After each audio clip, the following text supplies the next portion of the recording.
Our next guest is billionaire hedge fund titan John Paulson. He joins us in his first Squawk Box appearance ever. John, of course, is the founder and president of Paulson and Company. He's also an advisor to former President Trump's presidential campaign. And we're thrilled to have you on the broadcast this morning. Thanks for joining us, John. Hey, good morning. Glad to be here.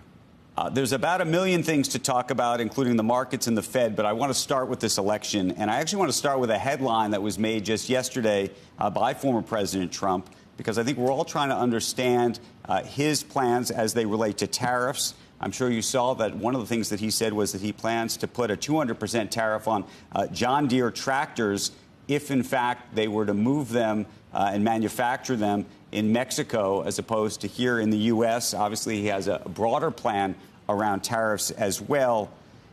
What do you make around about this tariff plan? A lot of economists have questioned the level of tariffs that he would put on. I would also say other business executives have. And I would say just yesterday, Mark Cuban, in reaction to all this, said that he thought the plan was insane and a good way to destroy a legendary American company. So as an investor and somebody who's on Trump's side, what do you think of this? Yeah, I think Trump's tariff plans are well-founded. When you look at the economists, they like the concept of free trade, but we don't live in a free trade world.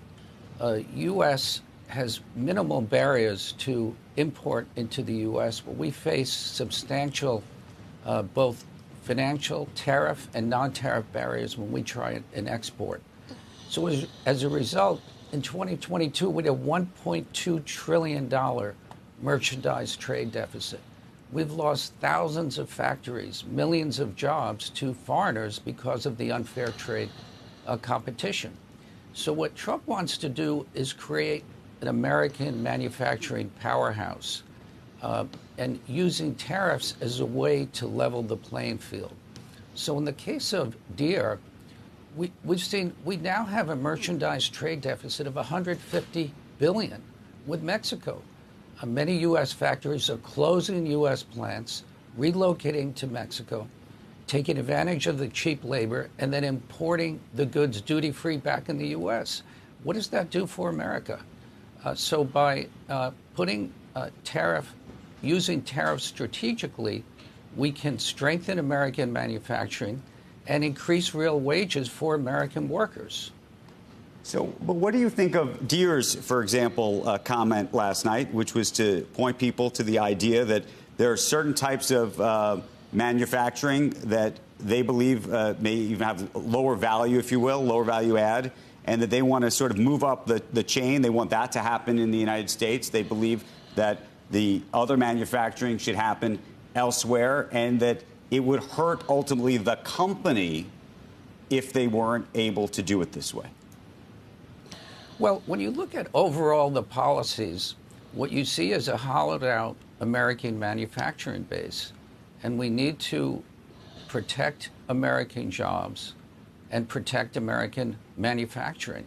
So the policies we have now are not leading to that outcome. We can't have American producers closing American factories and offshoring. July had another record merchandise trade deficit. So Trump's plan is to bring jobs back to America, bring manufacturing back to America, create incentives to produce in America, and that will result in more jobs and higher wages for Americans. And you don't think it turns into a tariff war? I ask because we've gotten emails from viewers, some farmers in the Midwest who've said, look, what they worry about is actually that other countries are going to say, well, we don't want your exports, or we're going to tariff your exports. And so that it creates this sort of a race either to the bottom or to the top in terms of cost. Yeah, that's the problem we have now. They've put in tariffs and non-tariff barriers for us, and we've done nothing about it. So it's a one-way street, and we have to make it a two-way street. And we have to protect American manufacturers the same way foreigners are protecting their domestic markets. We've also talked a lot about taxes on this broadcast, including not taxing tips. And we've had a number of interesting conversations with folks around the table. And I'm curious where you land on that.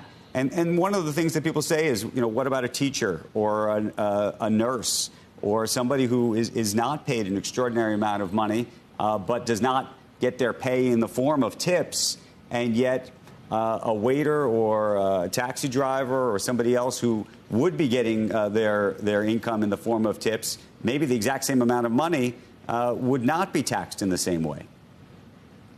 Yeah, I think the Trump overall tax plan is to extend the very successful tax cuts he implemented in 2017 and to make them permanent. And his tax policy reduced taxes for all Americans, and he wants to continue with that policy.